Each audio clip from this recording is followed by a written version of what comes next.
to talk to you about how to keep your dreams alive. You know, I believe you may have dreams on the inside of you, and so much time has gone by that you have given up on these dreams. And you know, this is the time of the year when everybody seems to sit down and write out their goals and their dreams for the new year. But it's another thing to actually stay focused on those dreams. Not just 1 month out of 12, but stay focused on those dreams that God's given you. You know, I read something the other day that said the average person who retires dies within 3 years of retirement. Why? Because they stopped dreaming. They stopped living. They stopped living for something. Just like Proverbs says, without a vision, the people perish, which simply means that you die. You know, all month I want to be talking about how to keep your dreams alive and how to avoid distractions that Satan brings into our lives to get us to lose sight of our dreams. Whether you realize it or not, Satan will bring something or someone to distract you from the dreams that are in your heart. You know, and that's what I want to talk to you about, is realizing who it is. Who's behind this distraction? It's Satan.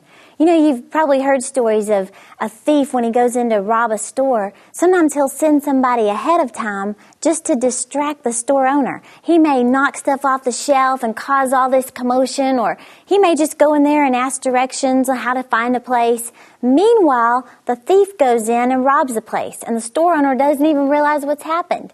Well, Satan works the same way in our lives. He brings these little distractions, and his whole purpose is to get our eyes off of our dreams. Meanwhile, he's stolen all those desires that are on the inside of you. And what I want to talk to you about is not so much physical distractions, but other types of distractions that you may not have even thought of as a distraction. But let me ask you this first. Do you regret more of what you've done or what you haven't done in your life? Do you regret more of what you've done or what you haven't done? You know, God cares so much more about your today than He does yesterday. And if you're living your life just full of regrets over yesterday, you're just wasting your life. But I also don't want you to just live your whole life regretting what you haven't done. I want you to go for it. So let me talk to you about some of the distractions that Satan will strategically bring just to get you to lose sight of your dreams. One of them is time. Satan will use time as a distraction to get you to just flat out give up on your dreams. I mean, you just happen to look at how much time has actually passed. How much time has gone by? All this time is just going by. Maybe your life is still the same this year as it was last year and the year before that and the year before that. How much time has gone by that you've stopped dreaming about singing again, or going back to college to get that degree, or opening your own business, or getting pregnant and having a family? How much time has gone by? You know, time can be such a distraction that just makes you go, forget it. I'm already so behind, just forget it. But you know, you think about Joseph in the Bible. He was thrown into this prison and spent 13 years there because he had a dream. Now, can't you imagine that he felt hopeless and he felt like it's never going to happen? I might as well just give up on the dream God gave me. 13 years. But do you know that those 13 years were not wasted time? God was preparing him all along. And you may feel like your life has been one big waste, but I'm telling you, God can still use you. God still wants to use you. He wants to use the time you've got left to do something significant with your life. Another distraction that Satan will bring is age. How old are you now?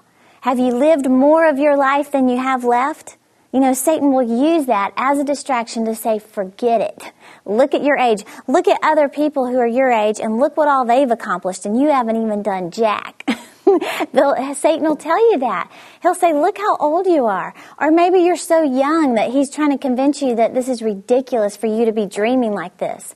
But you know, you look at people like Abraham, 99 years old when his dream came to pass. 99 years old when finally this dream that God put in his heart came to pass. You know, I've told you before, Colonel Sanders was 66 years old when he finally came out with Kentucky Fried Chicken. 66. But how old are you? I love this statement. It says, don't look at what's lost in your life. Look at what's left. And let God use the years you've got left to do something significant. You still have time left. And God's not the one who's given up on the dreams. You have. And I'm telling you today, don't let your age and don't let how many years have gone by stop you from the plan of God for your life. Another distraction that Satan will bring are words. words that have been spoken to you that have put you down, belittled you, all these terrible things. You're a failure, you're a loser like your dad, you're sleazy, you're worthless. All of these words have a way of getting deep down on the inside of you, taking root in you, and changing your whole perception about what you can accomplish. I've heard stories of, you've heard of Einstein, the greatest thinker of our time, the smartest man who probably has ever lived. He said that, it says here that his father went to the dean of his school to ask him, what should Einstein pursue? And the teacher actually said, nothing. He might as well quit because he's not going to amount to anything. But he didn't let words stop him. He went on and did what he felt he was supposed to do. You've heard of Edison. Thomas Edison was told that he can't learn anything, and they flat out told him, you're unteachable. But he didn't let words stop him. You've heard of Michael Jordan. He was told that he wasn't any good at basketball, and then he got cut from the sophomore basketball team. But he didn't let that stop him. So why should you let somebody else's words stop you from those dreams that are on the inside of you? It's been said that what you repeatedly hear, you eventually believe. And that works on the negative and that works on the positive. And if you're constantly replaying all those negative words that you've been told, then you're eventually going to believe it and you're going to walk it out in your life. So you have to, on purpose, replace all of those negative words with God's Word. You've got to get on a quest this year to hear God's Word consistently in your day. Make it a part of your day-to-day plan that you're hearing God's Word, hearing God's Word, hearing God's Word. And what you repeatedly hear, you'll eventually believe. Now, when God's Word gets on the inside of you, you will truly get to a place where you believe nothing is impossible. No matter how much time has gone by, no matter what your age is, and no matter what's been said to you in the past. So that's my prayer for you today, is that you get rid of those distractions and you replace it with God's Word. Get on a quest to hear God's Word and never lose sight of your dreams. Do something every day to keep your dream alive. And what I'm challenging you to do is hear the Word. Thank you for joining me, and I'll see you next time.